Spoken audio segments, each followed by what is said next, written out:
Bismillahirrahmanirrahim. Assalamualaikum warahmatullahi wabarakatuh. Alhamdulillahirabbil alamin wa bihi nasta'inu ala umuri dunya waddin. Wassalatu wassalamu ala sayyidil mursalin wa imamil muttaqin nabiyyina Muhammadin wa ala alihi wa sahbihi wa man tabi'ahu bi ihsanin ila yaumiddin. Allahumma inna nas'aluka ilman nafi'a wa rizqan thayyiba wa amalan mutaqabbala.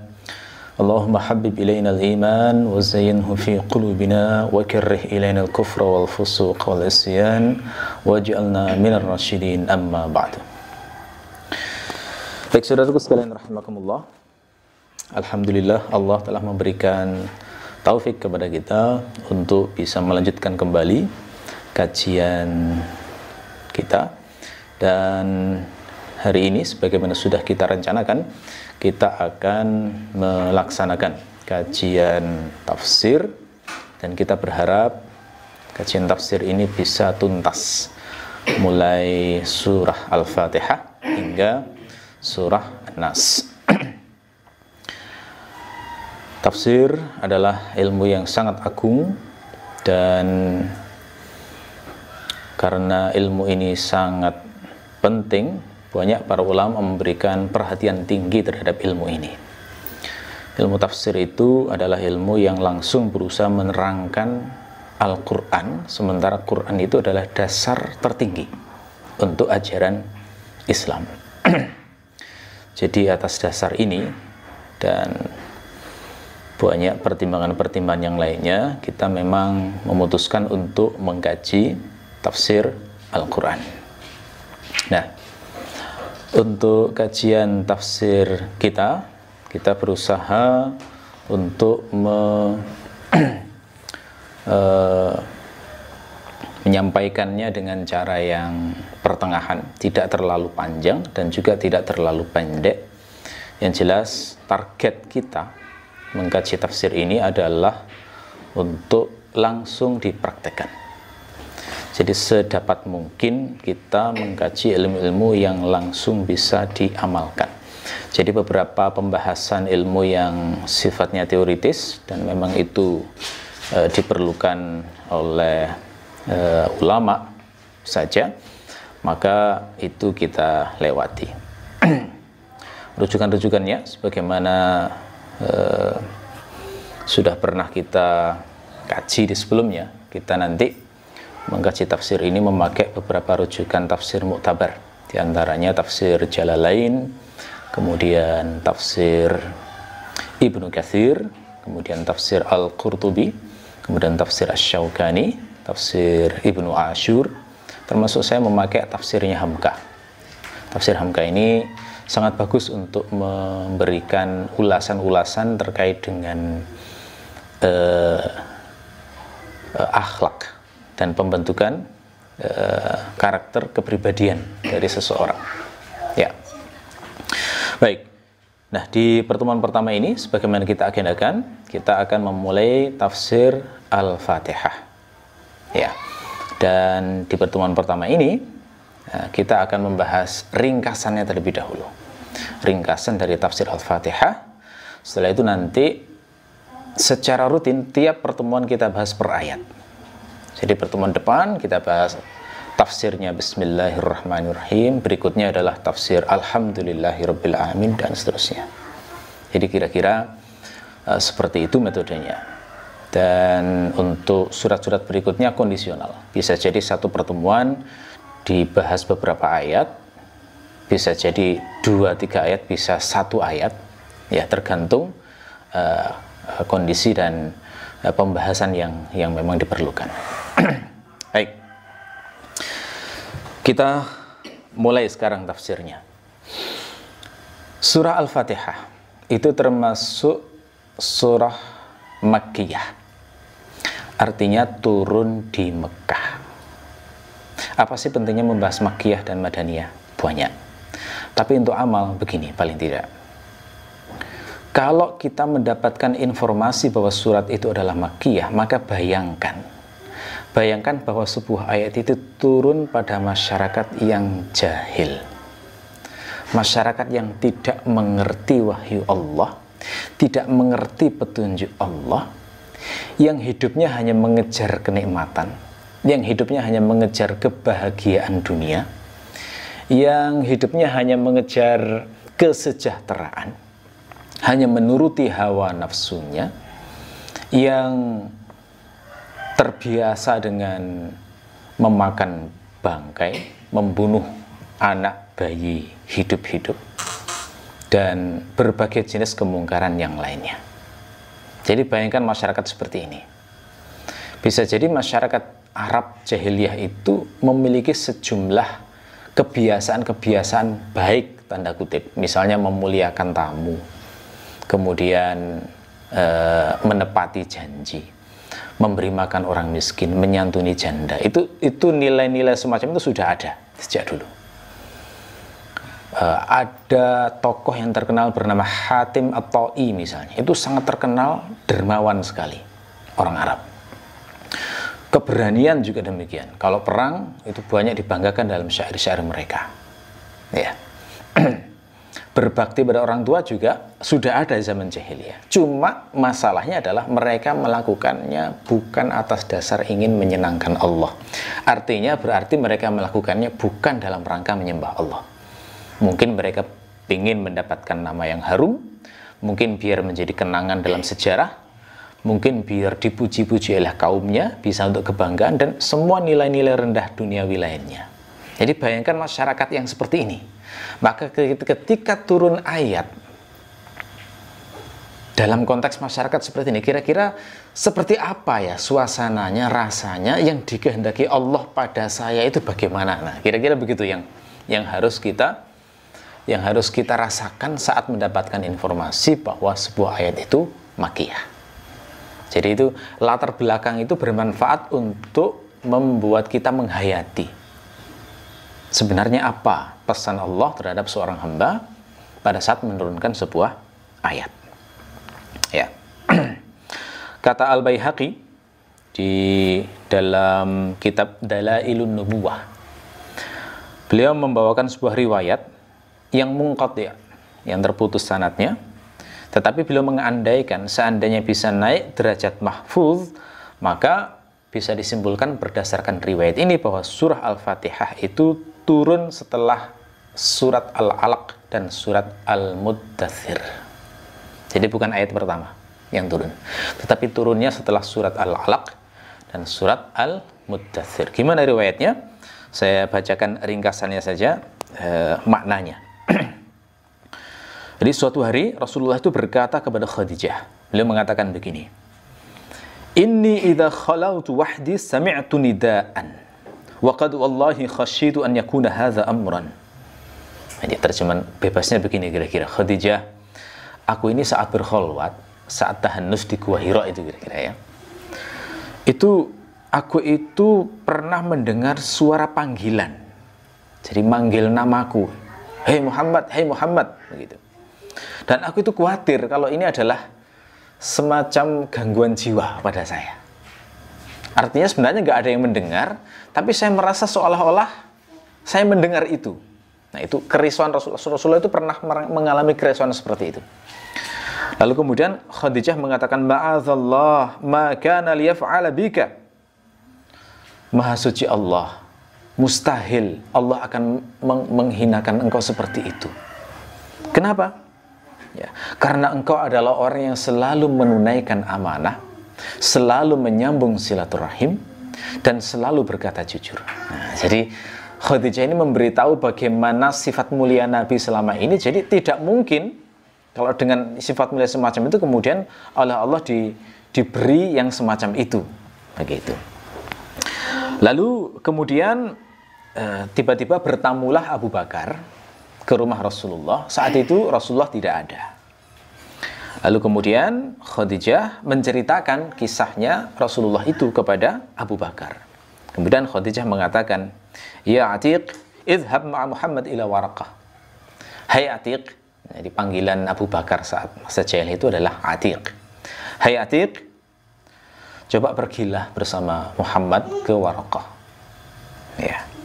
Jadi dalam riwayat ini Abu Bakar itu pernah diminta Khadijah untuk membawa Rasulullah ke Waraqah.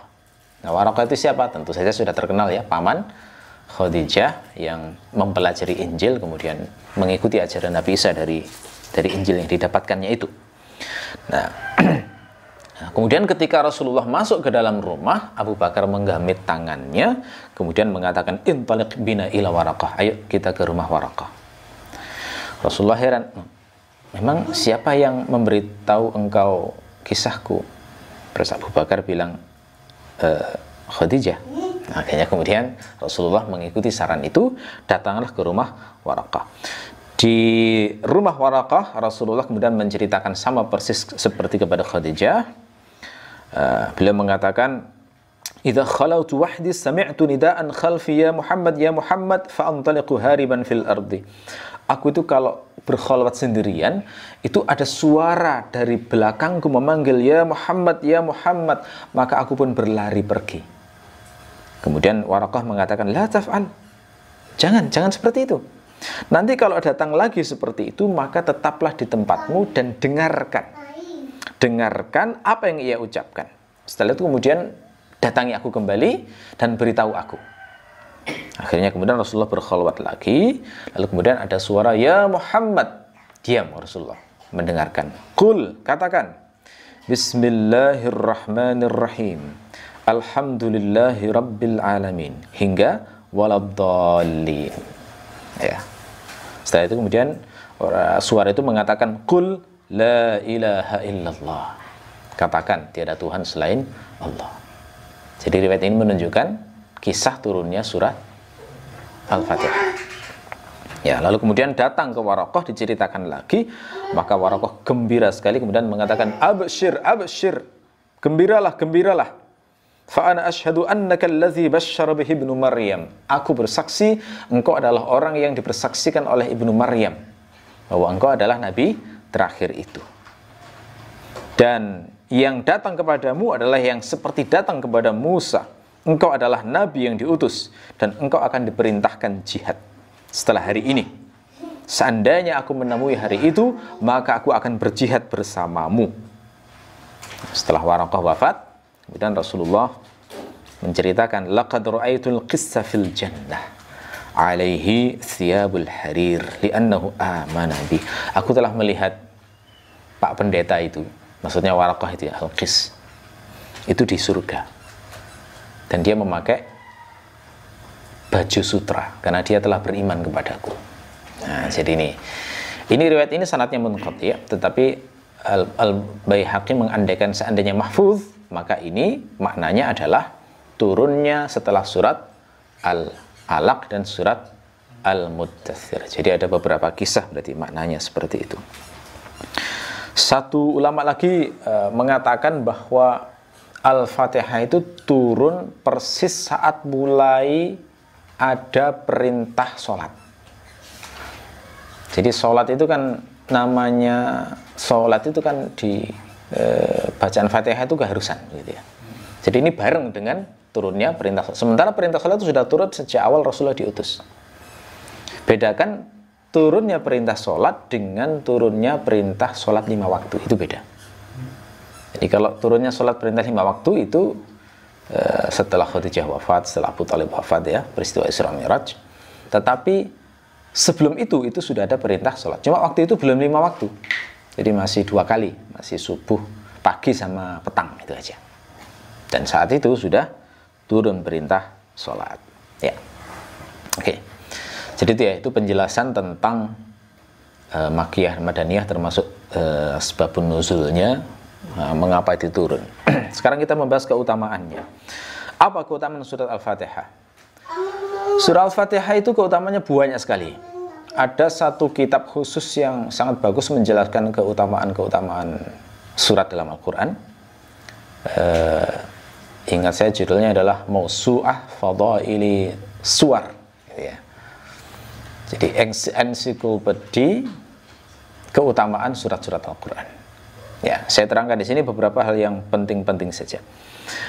Di antara keutamaan surah Al-Fatihah adalah surah Al-Fatihah itu menjadi bacaan wajib dalam sholat 5 waktu. Nah, ini saya sudah cukup untuk menunjukkan betapa pentingnya surat Al-Fatihah. Ya, kata Nabi, la sholata liman lam yaqra bi Fatihatil kitab. Tidak ada sholat bagi orang yang tidak membaca Al-Fatihah. Jadi la sholata itu kalau dalam bahasa Arab, la-nya termasuk la linafil jinsi. La, harf la untuk menafikan jenis. Jadi kalau seperti la rajula fid dar misalnya, tidak ada laki-laki di rumah, itu la linafil jinsi. Maknanya la linafil jinsi adalah berarti tidak ada jenis lelaki di rumah itu. Perempuan mungkin ada, tapi tidak ada laki-laki. La rajula. Maka kalau tidak ada la sholata, tidak ada sholat, itu berarti sholat itu seakan-akan ditiadakan. Gitu ya. Jadi ya nggak ada gunanya sholatmu, seakan-akan begitu ya. La sholata. Nggak ada gunanya sholatmu kalau kamu tidak membaca Al-Fatihah. Ya.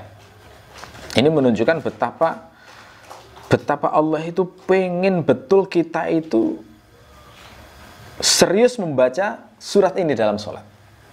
Ya. Sholat 5 waktu itu kan berarti minimal kita membaca sebanyak 17 kali dalam sehari. Sekarang bayangkan sepenting apa sebuah surat kalau Allah itu mau kita membacanya 17 kali dalam sehari. Sudah bisa terasa kan ya betapa pentingnya surat ini. Ya.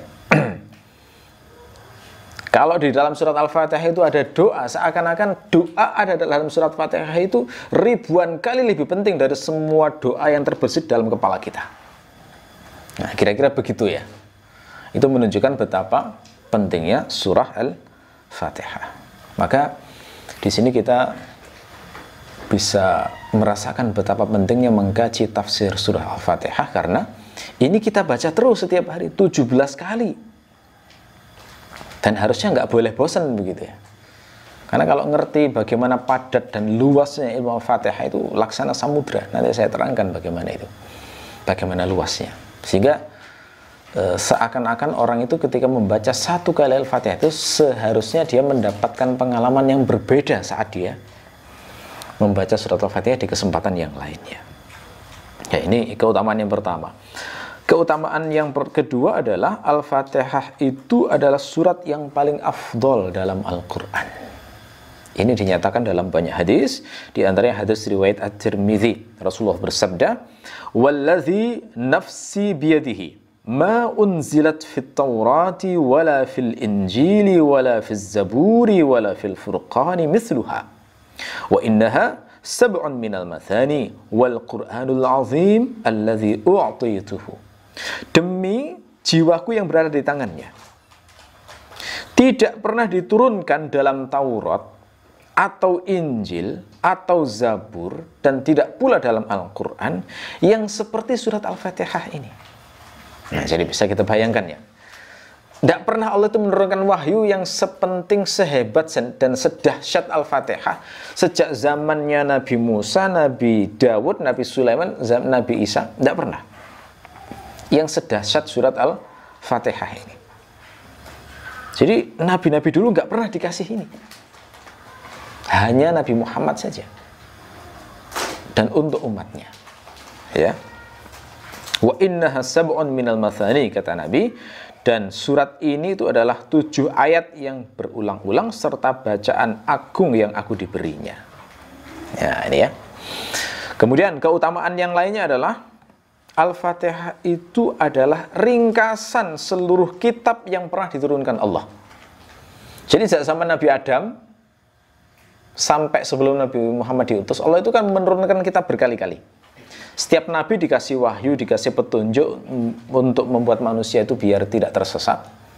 Dan itu banyak sekali. Ya. Dalam kitab Syu'abul Iman, karya Al-Baihaqi, ada sebuah riwayat dari Al-Hasan, beliau mengatakan, "Anzalallahu azza wa jalla mi'atan wa arba'ata kutubin minas sama." Allah itu menurunkan 104 kitab dari langit. Maksudnya zaman dulu sampai zaman Nabi Isa itu Allah menurunkan 104 kitab dari langit. Auda'a ulumaha arba'atan minha. Kemudian Allah menitipkan ilmu-ilmunya pada 4 kitab. Artinya seakan-akan diringkas menjadi 4 kitab. Dari 104 kitab yang diturunkan Allah itu, Allah meringkasnya ke dalam 4 kitab. Apa itu? At-Taurat, wal-Injil, wal-Zabur, wal-Furqan. Taurat, Injil, Zabur, dan Furqan. Maksudnya Al-Quran. Summa awda'a ulumat Taurat wal-Injil, wal-Zabur, wal-Furqan. Kemudian Allah meringkas lagi ilmu dalam Taurat, Injil, Zabur, dan Al-Quran. Summa awda'a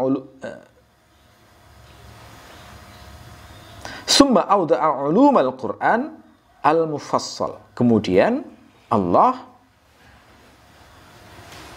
meringkas lagi ilmunya dalam Al-Quran itu dalam surat-surat mufassal. Nah, surat-surat mufassal itu surat-surat pendek dalam Al-Quran. Nah, nanti ini prioritas kedua ya, nanti setelah Al-Fatihah kita akan mengkaji tafsir surat-surat pendek. Karena ya surat-surat pendek itu sudah ringkasan dari semuanya, begitu ya. Summa awda'a ulumal mufassal fatihatal kitab. Kemudian Allah meringkas ilmu dalam surah-surat mufassal itu dalam surah Al-Fatihah. Gitu ya. Jadi ringkasan, bukan hanya ringkasan Quran Al-Fatihah itu ternyata. Tetapi dia adalah ringkasan seluruh kitab yang pernah diturunkan oleh Allah. Terus Nabi mengatakan, faman alima, Al-Hasan mengatakan, faman alima tafsiraha kana kaman alima tafsira jami'i kutubillahil munazzalah. Barang siapa yang mengerti tafsir Al-Fatihah, maka seakan-akan dia itu seperti orang yang mengerti tafsir seluruh kitab-kitab Allah yang pernah diturunkan. Ini ya keutamanya tafsir Al-Fatihah. Jadi ini membuat kita perlu sungguh-sungguh memberikan perhatian terhadap ilmu tafsir Al-Fatihah. Karena seperti ini keutamaannya. Seakan-akan kita ini sudah meringkas seluruh ilmu nabi-nabi di masa lalu. Resumenya, itu ya, abstraksinya itu sudah kena semuanya. Oke. Kemudian keutamaan yang lain dari surah Al-Fatihah adalah saat turun, langit itu dibuka. Padahal langit itu tidak pernah dibuka selama ini.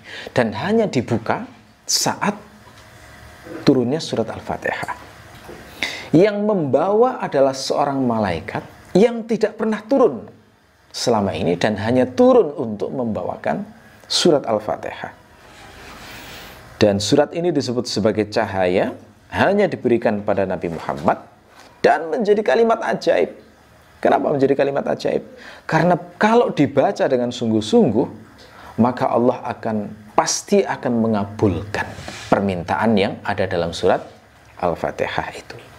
Nah, ini dinyatakan dalam hadis riwayat Muslim dari Ibnu Abbas. Beliau menceritakan begini.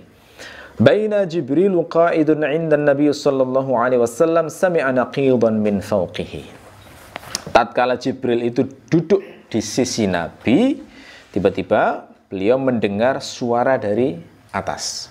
Jadi naqid itu suara keras yang mungkin seperti sesuatu yang dibuka kerak begitu tapi bersuara keras. Farafa'a ra'sahu faqala hadza babun minas sama'i futihal yauma lam yuftah qattu illa al-yaum. Kemudian Jibril mengangkat kepalanya lalu berkata, ini adalah pintu di langit yang hari ini dibuka, sementara tidak pernah dibuka kecuali hari ini. Fanazzala minhum malakun, lalu turunlah seorang malaikat dari pintu tersebut. Faqala hadza malakun nazala ilal ardi lam yanzil qattu illal yaum. Ini adalah malaikat yang turun ke bumi dan tidak pernah turun kecuali hari ini. Fasallama, kemudian malaikat itu memberikan salam. Wa qala abshir binuraini utitahuma lam yu'tahuma nabiyyun qablak. Fatihatul kitab wa khawatimus suratil baqarah lan taqra bi harfin minhuma illa u'titahu. Gembiralah dengan dua cahaya yang diberikan kepada engkau, dan tidak pernah seorang nabi pun diberikan dua cahaya itu sebelum engkau, yakni surah Al-Fatihah dan penutup surah Al-Baqarah. tidaklah engkau membaca satu huruf dari ayat-ayat tadi kecuali engkau pasti akan diberinya. Hadisnya lugas sekali ya, menunjukkan surat Al-Fatihah itu ada doa yang kalau kita baca, saya sudah pernah menulis secara khusus di website Irtaqi ya. Saya kasih judul kalimat ajaib. Saya ajak untuk merenungi beberapa hal yang berkecamuk di pikiran kita barangkali. Orang itu bisa jadi suatu saat itu punya pikiran begini, sebenarnya aku ini sudah berada dalam petunjuk yang lurus apa belum ya, cara hidupku sudah benar apa tidak ya, yang aku jalani ini Allah ridho apa enggak ya. Orang mungkin mengatakan bahwa kamu sudah benar, kamu sudah berada dalam yang lurus, kamu sudah ahlus sunnah, kamu sudah mengikuti as-salafus soleh, bisa jadi kayak begitu. Cuma kita kan nggak pernah dapat surat langsung dari Allah kamu sudah benar, kan nggak tahu toh, nggak tahu ya. Lalu bagaimana cara kita bisa memastikan bahwa kita sudah benar? Bagaimana cara kita itu bisa memastikan bahwa kita ini berada di jalan yang lurus? Kalau bagi seorang ulama, dia bisa menduga kuat dirinya berada dalam kebenaran dengan ilmu. Tapi bagaimana dengan orang awam yang nggak bisa ngecek sendiri? Bagaimana dengan orang awam yang tidak bisa ngecek sendiri kebenaran dari sesuatu itu? Orang awam kan akhirnya hanya taklid saja. Nah, saat taklid itu bagaimana dia mendapatkan keyakinan bahwa dia sudah benar? Nah, oleh karena itu, kalau hanya pakai analisis rasional saja nggak cukup. Orang harus mencari jalan lain supaya dia itu tentram bahwa dia berada dalam kebenaran. Karena tidak ada satupun kelompok sesat, tidak ada satupun agama batil, melainkan mereka juga meyakini berada dalam kebenaran. Kan begitu. Mereka meyakini bahwa ini yang paling benar. Kan begitu. Termasuk kelompok-kelompok di dunia Islam juga semuanya mengklaim kamilah yang paling benar. Cuma bagaimana kita bisa menjamin bahwa yang sudah kita jalani, ibadah yang kita laksanakan, ilmu yang kita praktekkan itu sudah sesuai dengan kehendak Allah. Nah, di sini kita perlu meminta langsung kepada Allah, meminta petunjuk kepada Allah supaya kita itu dibimbing, gitu ya. Nah, tapi untuk minta itu nggak bisa sembarangan, ya. Untuk meminta itu perlu kalimat ajaib. Nah, itu ya. Kalimat ajaibnya ternyata dalam surat Al-Fatihah. Di surat Al-Fatihah itu ada ayat yang berbunyi, ihdinas siratal mustaqim. Berilah kami petunjuk jalan yang lurus. Nah, ini kalau kita baca dengan sungguh-sungguh, janjinya dalam hadis ini gimana? Lan taqra'a bi harfin minhuma illa u'titahu. Ini pasti loh, ini sudah dijamin ini. Kamu tidak membaca satu huruf pun melainkan akan diberi. Jadi kalau kita meminta petunjuk pada Allah pasti dikasih, asalkan mintanya sungguh-sungguh. Ini jaminan tidak? Nah, cuma masalahnya untuk membaca doa ini dengan hati yang ikhlas, hati yang tulus dan benar-benar cari petunjuk itu nggak mudah. Banyak orang yang katanya mencari petunjuk tapi sebenarnya hanya ingin menjustifikasi yang ia jalani selama ini. Kalau orang benar-benar mencari petunjuk pada Allah, dia harusnya siap untuk meninggalkan apapun yang berbeda dengan petunjuk Allah setelah itu kalau diberikan. Kira-kira seperti Salman Al-Farisi lah. Salman Al-Farisi itu kan kisahnya gitu, mencari betul petunjuk dari Allah itu.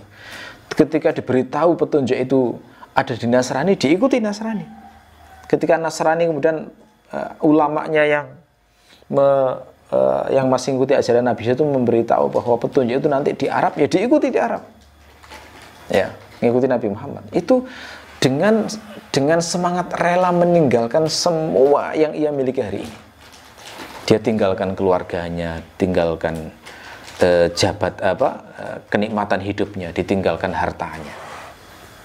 Itu harusnya ya, saat minta petunjuk itu kira-kira kalau hatinya seperti Salman Al-Farisi, baru nanti akan benar-benar dikasih oleh Allah. Oke. Apa keutamaan yang lain dari Al-Fatihah? Keutamaan yang lain adalah ada riwayat dalam Fadhailul Quran yang mengatakan bahwa iblis menangis terseduh-seduh saat surat Al-Fatihah itu turun. Riwayatnya begini, an Abdul Aziz ya'ni ibnu Rufai' qala lamma nazzalat Fatihatul Kitab ranna iblisu karannatihi yawma lu'ina. Tatkala turun surat Al-Fatihah, maka iblis menangis terseduh-seduh sebagaimana tangisannya saat dilaknat. Jadi kalau itu sampai nangis kan berarti ini benar-benar mengacaukan betul programnya untuk menghancurkan atau menyesatkan banyak manusia. Jadi makanya dari sini kita bisa memahami ya betapa pentingnya surat ini, karena ternyata penyesat hamba Allah yang berjalan menuju Allah pun juga risau dengan turunnya surat ini. Keutamaan yang lain adalah Al-Fatihah itu salah satu dari 4 ayat eksklusif di Arsy. Ini tersebut dalam kitab Fadhailul Quran juga. Ya. Dari Abu Umamah beliau mengatakan, arba'u ayatin min kanzil arsy laisa yanzilu minhu syai'un ghairu ummul kitab fa innahu yaqulu wa innahu fi ummil kitab ladaina la'aliyyun hakim wa ayatul kursi wa khatimatus suratil baqarah wal kautsar. Jadi menurut riwayat ini 4 yang tertulis di Arsy itu surat Al-Fatihah, ayat kursi, penutup surat Al-Baqarah dan surah Al-Kautsar. Ya. Kemudian keutamaan yang lain adalah diampuni dosanya jika mengucapkan amin bertepatan dengan bacaan malaikat. Nah, ini ada dalam hadis ini. Dalam Musnad Ahmad, Rasulullah mengatakan, "Idza qala al-imam ghairil maghdubi 'alaihim waladdallin faqulu amin fa innal malaikah taqulu amin wa innal imam yaqulu amin faman wafaqa ta'minuhu ta'minal malaikah ghufira lahu ma taqaddama min dzanbihi." Ya, kalau imam mengucapkan ghairil maghdubi 'alaihim waladdallin amin, maka ucapkan amin, karena malaikat juga mengucapkan amin dan imam juga mengucapkan amin. Barang siapa yang ucapan aminnya bertepatan dengan ucapan amin malaikat, maka akan diampuni dosa-dosanya yang telah lalu.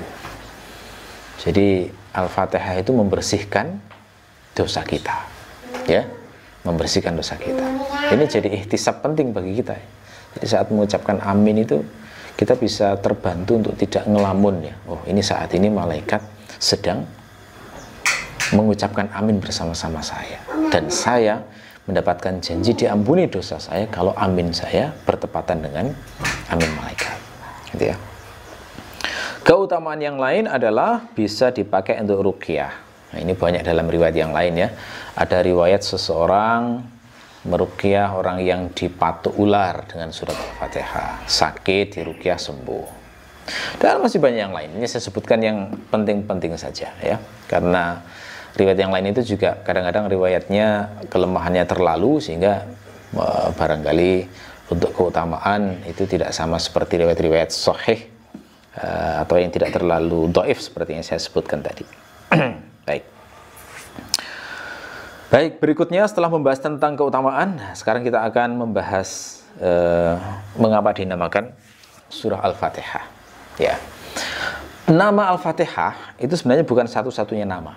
Kalau menurut As-Suyuti dalam kitab Al-Itqan fi Ulumil Quran, beliau menyebut ada 20 lebih nama surat ini.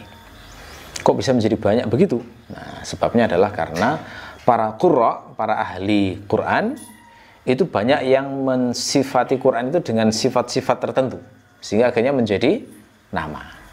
Ya, misalnya ada yang mensifati Quran itu sebagai al-kafiyah, yang mencukupi, gitu ya. Ada yang menamainya dengan suratul hamdi, surat yang mengandung pujian. Ada yang menamainya suratul sholah karena dibaca terus dalam sholat. Ada yang menamainya suratul kanzi, surat yang mengandung simpanan berharga, dan seterusnya ya. Ini yang membuat akhirnya menjadi nama, berkembang jadi nama. Tapi kalau kita kembali ke hadis Nabi, maka riwayat yang sahih itu hanya menyebut 3 nama untuk Al-Fatihah. Apa itu? Yang pertama adalah Fatihatul Kitab atau Al-Fatihah. Yang kedua adalah As-Sab'ul Mathani. Ya, As-Sab'ul Mathani. Yang ketiga adalah Ummul Quran atau Ummul Kitab. Ya, ini tiga ini yang kita pegang. Kenapa dinamakan Fatihatul Kitab? Ya, Fatihah itu dari kata Fatih. Fatih itu maknanya yang membuka. Kemudian di sana dikasih tak marbutoh yang berfungsi untuk mengubah sifat menjadi isim, sifat menjadi kata benda. Jadi kalau bahasa Syaukani, naqlul wasfiyah ilal ismiyah. Nah, seperti bahasa Indonesia itu kan kadang sifat diubah ke kata benda ya. Misalnya seperti baik menjadi kebaikan. Jadi ke plus an itu membuat kata baik yang merupakan kata sifat menjadi kata benda kebaikan. Ya. Cerdas kecerdasan, ya. Bahasa Arab itu sama, tak marbutoh itu bisa berfungsi mengisimkan kata sifat, membendakan kata sifat. Ya, maka ketika Fatih itu bermakna yang membuka, Fatihah itu bermakna pembukaan, hal membuka sifatnya. Jadi Fatihatul Kitab itu maknanya pembuka, ya, surat yang ia menjadi pembukaan dari Al-Quran. Gitu ya. Kenapa dinamakan Fatihatul Kitab? Karena dia menjadi awal, ya, yang mengawali dari seluruh surat-surat Al-Quran yang tertulis pertama kali di Mushaf Al-Quran. Itu. Nama lainnya menurut hadis adalah As-Sab'ul Mathani. As-Sab' bermakna 7, Al-Mathani maknanya yang diulang-ulang. Jadi As-Sab'ul Mathani maknanya 7 ayat yang diulang-ulang. Kenapa kok diulang-ulang? Karena memang kita selalu membacanya terus saat sholat. Minimal sehari 17 kali. Untuk menunjukkan betapa pentingnya. Sampai disuruh ngulang 17 kali dalam sehari. Dan itu sifatnya wajib loh ya. Ya, seakan-akan minimal kamu itu, Allah itu seakan-akan berkata, minimal kamu itu kalau pingin terus tersambung denganku, baca ayat ini 17 kali dalam sehari. Kalau lebih ya bagus. Lebihnya bagaimana? Ya lewat surat sunnah, sholat sunnah, ya kan? Atau nggak harus sholat sunnah, ya pas sendirian kemudian baca lagi, itu Allah tambah semakin senang. Ya. Nama yang ketiga adalah Ummul Kitab atau Ummul Quran. Ummu itu maknanya induk. Induknya Quran. Ya, kenapa dinamakan induknya Quran? Karena seluruh ringkasan Quran itu berada dalam surat Al-Fatihah. Nah, apa isinya Al-Fatihah kalau begitu? Nah, kita masuk bagian terakhir dari tafsir kita hari ini ya, ringkasan Quran. Apa sebenarnya isi Al-Fatihah itu? Isinya Al-Fatihah itu ketika disebut sebagai induknya Quran, itu sebenarnya hanya terdiri dari 3 bagian. Intinya Al-Fatihah itu hanya 3 bagian. Dan 3 bagian ini adalah inti dari Quran. Bahkan inti dari seluruh ajaran Islam ya, cuma 3 ini. Malah kalau kita kaitkan dengan riwayat tadi bahwa Quran itu adalah ringkasan kitab-kitab sebelumnya, berarti inti dari seluruh ajaran Nabi dan Rasul yang pernah diturunkan semenjak Nabi Adam sampai hari ini ya cuma 3 ini. Apa ilmu 3 hal ini? Ilmu 3 hal ini adalah pertama ilmu tentang ma'rifatullah, mengenal Allah. Jadi kalau kita diajari Bismillahirrahmanirrahim, itu kan ada sifat Allah di situ. Nah, itu mengenal Allah. Alhamdulillahirabbil alamin lah kan? Dikenalkan Allah lagi. Segala puji bagi Allah, penguasa alam semesta. Ar-Rahmanir-Rahim, Maliki Yaumiddin. Sampai situ tuh ma'rifatullah semua itu. Ya, mulai bismillah sampai Maliki Yaumiddin itu pembahasan tentang ma'rifatullah. Ilmu yang kedua adalah ilmu tentang mughayyabat. Ilmu mughayyabat itu adalah segala ilmu yang gaib. Baik ilmu yang terjadi, baik sesuatu yang gaib itu terjadi di masa lalu maupun yang akan datang. Contoh ilmu gaib di masa lalu misalnya tentang kisah asal-usul kita. Sebenarnya manusia secara alami kan bertanya, kita ini di mana sih asalnya? Gitu ya. Itu diceritakan di Quran. Oh, ternyata awalnya itu kita dari penciptaan Nabi Adam. Kan begitu.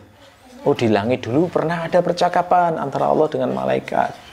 Sehingga muncul kita namanya manusia ini. Kisah tentang perjuangan orang-orang soleh dalam meniti jalan Allah. Itu juga mughayyabat.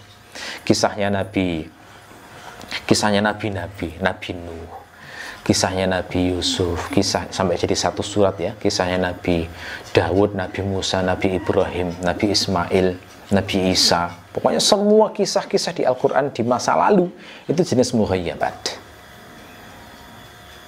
Kisah Ashabul Kahfi, kisah Dzulqarnain dan sebagainya ya. Termasuk hal-hal gaib yang akan datang. Misalnya apa? Tentang kiamat, tentang surga, tentang neraka, tentang tanda-tanda kiamat juga, tentang Dajjal. Di Quran tidak ada, tapi di hadis ada, ya kan? Tentang ramalan-ramalan apa yang akan terjadi di masa datang. Itu semua adalah jenis mughayyabat. Ilmu tentang mughayyabat. Ilmu yang ketiga adalah ilmu tentang awamir dan nawahi, perintah-perintah dan larangan-larangan. Dengan kata lain, ilmu tentang syariat, gitu ya. Ya, cuma tiga ini saja.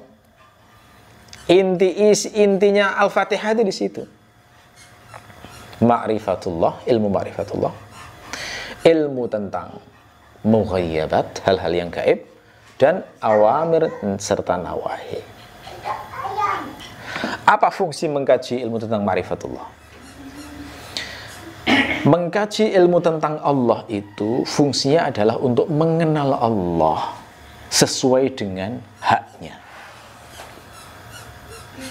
Dan orang itu kalau sudah mengenal Allah dengan sungguh-sungguh, maka dia akan bisa menyembah Allah dengan cara yang terbaik. Sebagaimana diisyaratkan Nabi. Nabi kan mengatakan, ana a'rafukum billah, ya kan? Aku ini yang paling mengenal Allah daripada kalian. Nabi itu mengatakan gitu itu untuk mengkritik orang-orang yang ingin ibadahnya melebihi Nabi. Itu salah. Aku ini yang paling tahu Allah daripada kalian. Jadi kalian tiru aku, gitu loh. Jangan ngarang-ngarang ibadah sendiri. Kan ada yang mau sholat tahajud sampai nggak pernah tidur, yang maunya nggak nikah, ya, mau ibadah terus. Ada yang mau puasa terus panjang umurnya, itu dilarang Nabi. Jangan begitu. Aku juga puasa, tapi kadang-kadang juga nggak puasa. Aku juga sholat malam, tapi kadang-kadang juga tidur.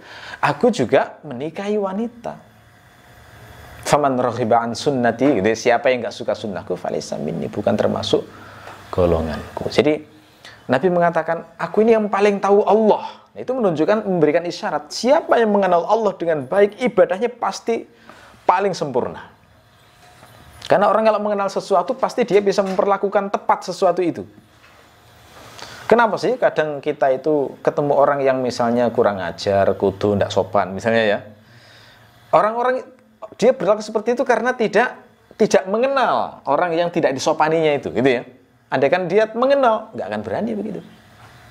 Ya, itu contoh sederhana di masyarakat. Bagaimana ketika mengenal sesuatu, maka itu akan membuat orang itu bisa memperlakukan dengan tepat, dengan akurat, dengan baik.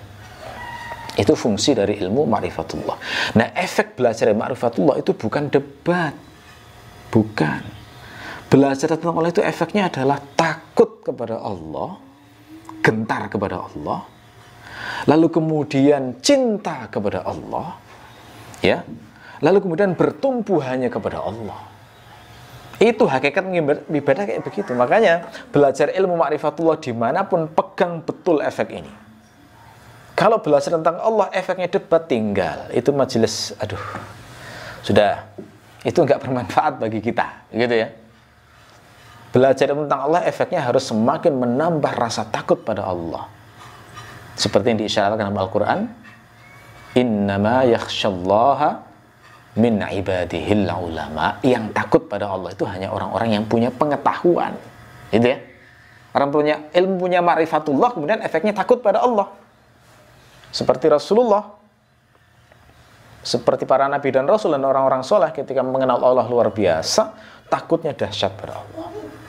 Terus cintanya juga kemudian, cinta puncaknya cuma pada Allah. Dia bisa saja mencintai istrinya, mencintai suaminya, mencintai kendaraannya, mencintai uangnya, tapi cinta puncaknya tetap ke Allah, bukan selain Allah.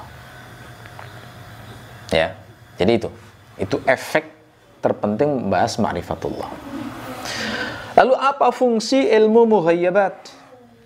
Ilmu mughayyabat itu fungsinya dua. Ilmu tentang yang gaib itu. Kalau ilmu terkait dengan masa lalu, itu fungsi utamanya adalah supaya menjadi ibroh bagi kita, menjadi pelajaran bagi kita.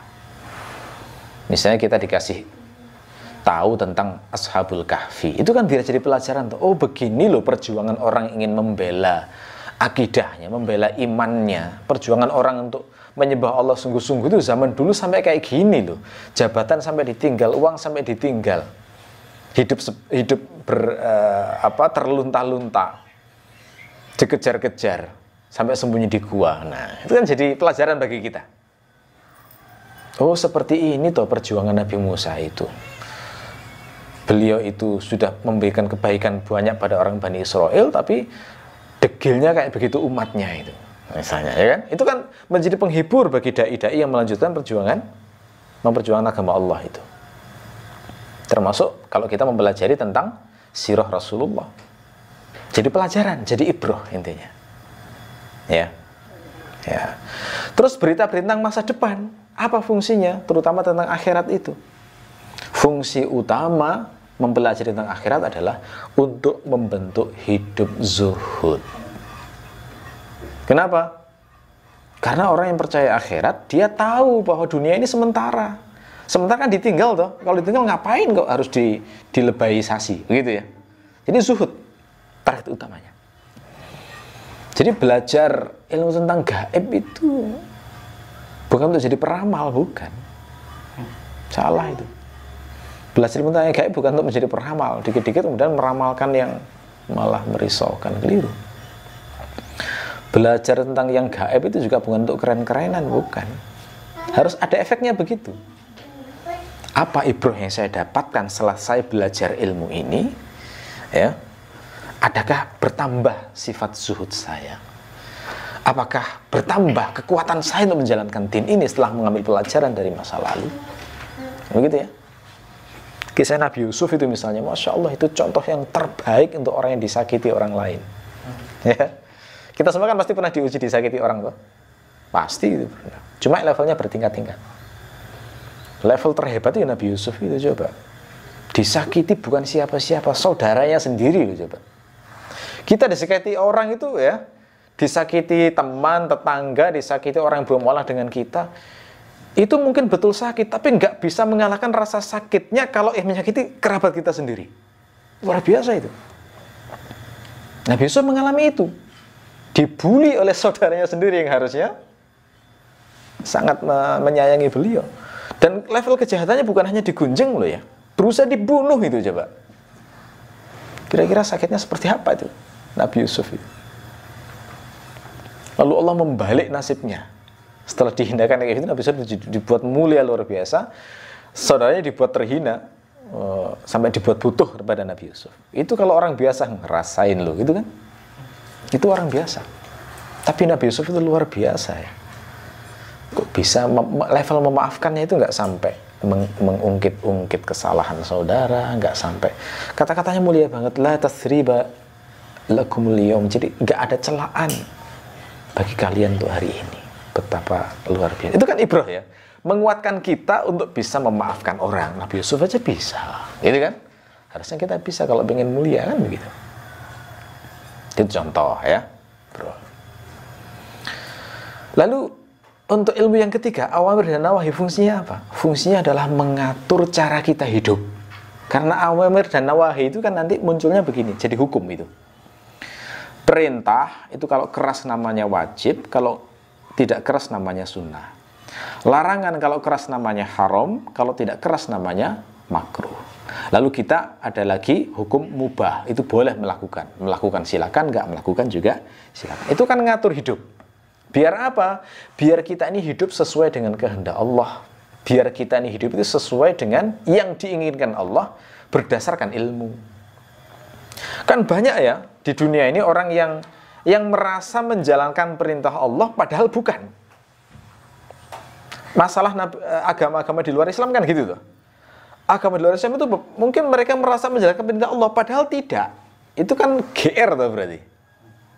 Nah, di Islam itu dipastikan apa hujahnya bahwa Allah suka perbuatan kamu. Misalnya berbakti pada orang tua. Misalnya kita mengklaim Allah itu senang loh kalau kita berbakti pada orang tua. Apa buktinya kalau Allah itu senang? Kita kan nggak bisa komunikasi langsung dengan Allah toh. Nah, buktinya adalah melalui wahyu yang diturunkan Allah kepada Nabi Muhammad kepada kita, kan begitu. Kalau nggak percaya ya buktikan dulu Quran itu wahyu dari Allah apa tidak, kan begitu toh. Kalau sudah terbukti, oh iya, berarti di Quran ini apapun yang dikatakan pasti itu mewakili kehendak Allah. Dan di Quran ada perintah wabil walidaini ihsana. Berbuat baiklah, berbaktilah kepada kedua orang tua. Ini bukti bahwa Allah senang perbuatan berbakti pada orang tua. Makanya lihat itu. Di kitab-kitab ulama itu mesti dijelaskan dasar hukumnya dulu. Pembahasan apapun itu Allah berfirman, Rasulullah bersabda. Itu untuk memastikan, oh ternyata Allah senang ini loh. Oh Allah itu ternyata benci ini loh. Allah itu suka ini, Allah itu nggak suka ini. Allah membolehkan ini, Allah tidak membolehkan ini. Nah, itu awamir dan nawahi. Lahirnya munculnya syariat, ya, muncul fikih, begitu. Bedanya fikih dengan syariat apa? Kalau fikih itu sifatnya ijtihadiyah. Kalau syariat itu sudah qat'i. Sholat itu syariat. Kalau kunut itu fikih. Kenapa Allah kok membedakan? Kenapa kok di Islam itu dibedakan antara syariat dengan fikih? Nah ini ada hikmahnya semua. Kalau semua syariat itu kan seragam semuanya. Orang Islam nggak boleh beda satupun, ya kan? Satu beda keluar dari Islam dia sudah. Kalau sampai ada orang yang mengatakan bahwa Al-Fatihah itu sholat 5 waktu nggak wajib, dia sudah keluar dari Islam. Karena itu syariat. Tapi kalau fikih itu ikhtilaf. Nah, dari ikhtilaf kita belajar takwa. Itu tuh. Bagaimana kita memilih pendapat yang paling berhati-hati, yang kira-kira membuat Allah senang. Yang didik kuat membuat Allah itu senang. Kalau dia seorang mujtahid, dia menggali itu dalilnya apa yang kira-kira itu Allah berkehendak begini. Nah, kalau dia seorang muqallid, dipilih itu kira-kira mujtahid mana yang ilmunya paling luas, yang paling hati-hati, sehingga dia bisa menduga kuat bahwa Allah memang berkehendak demikian. Ya. Jadi saya ulang lagi.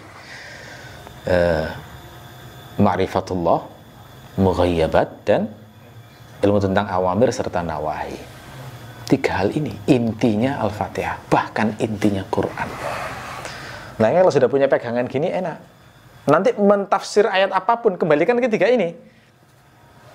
Saat saya mengkaji ayat ini, ilmu tentang Allah apa yang saya dapatkan? Gitu ya. Ilmu tentang mughayyabat apa yang saya dapatkan? Ilmu tentang awamir dan nawahi apa yang saya dapatkan? Terus apa efeknya untuk kita? Ya, jadi begitu. Mughayyabat yang ada dalam surah Al-Fatihah itu di mana? Di situ, di ayat Maliki Yaumiddin. Ada hari penghisaban. Itu inti dari semua mughayyabat itu memang hari akhir. Arahnya semua di sana. Ya kan? Terus ilmu tentang awamir dan nawahi bagaimana? Mulai dari ihdinas siratal mustaqim.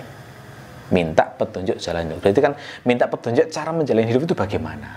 Ya kan? Siratal ladzina an'amta alaihim, yakni jalan hidupnya orang-orang yang kau beri nikmat. Siapa itu? Para nabi, para rasul, para syuhada, para siddiqin, orang-orang yang dicintai oleh Allah. Akhirnya kita harus belajar tentang sejarah, gitu ya. Jadi Quran itu secara implisit memerintahkan kita supaya belajar sejarah. Belajar sejarah bukan untuk melanggengkan kekuasaan seperti para politisi, ya kan? Tetapi belajar sejarah supaya menjadi ibrah. Politisi yang ngambil ibrah betul, tapi ibrahnya untuk melanggengkan kekuasaan, gitu ya.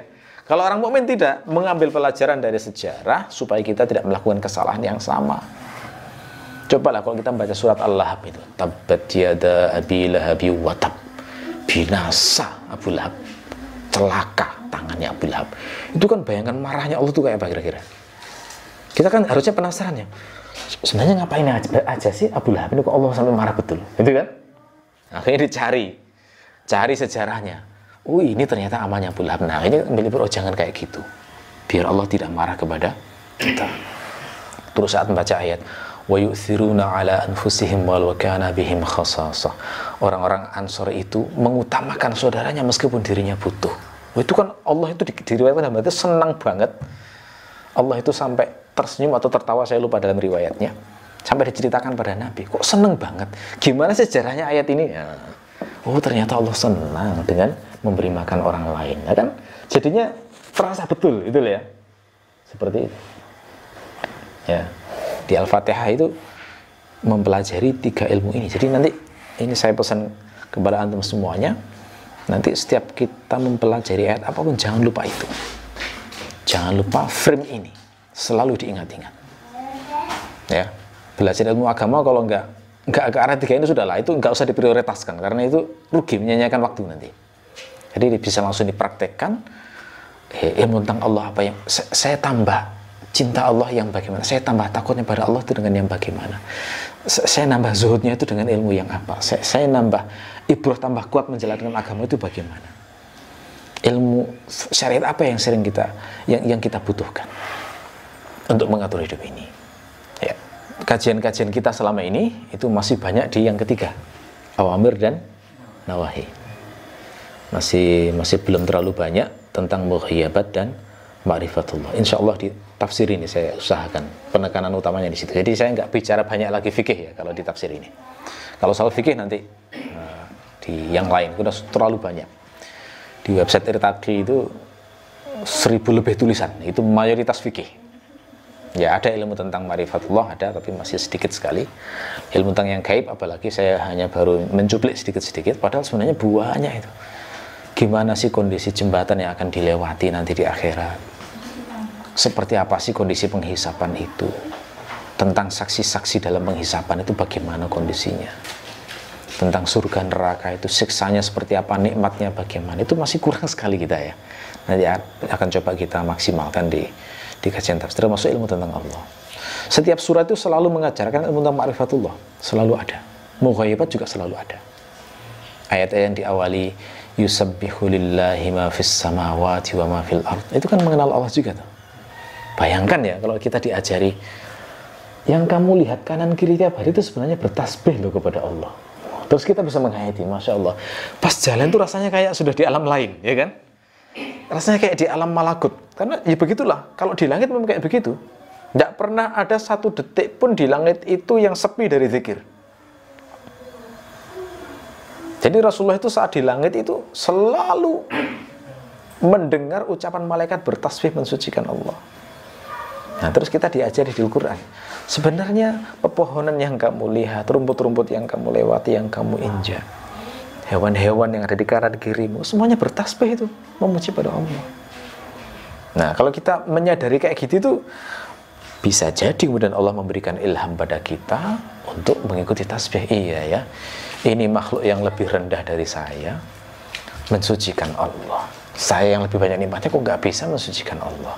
Akhirnya kemudian bertasbih, berzikir, subhanallah wa bihamdihi subhanallahil azim. Begitu. Ya.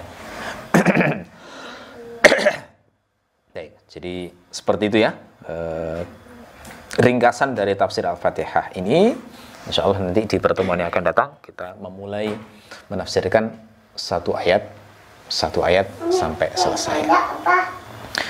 Baik, saya kira itu dulu untuk pertemuan hari ini. Mudah-mudahan bermanfaat. Kita akhiri. Wassalamualaikum warahmatullahi wabarakatuh.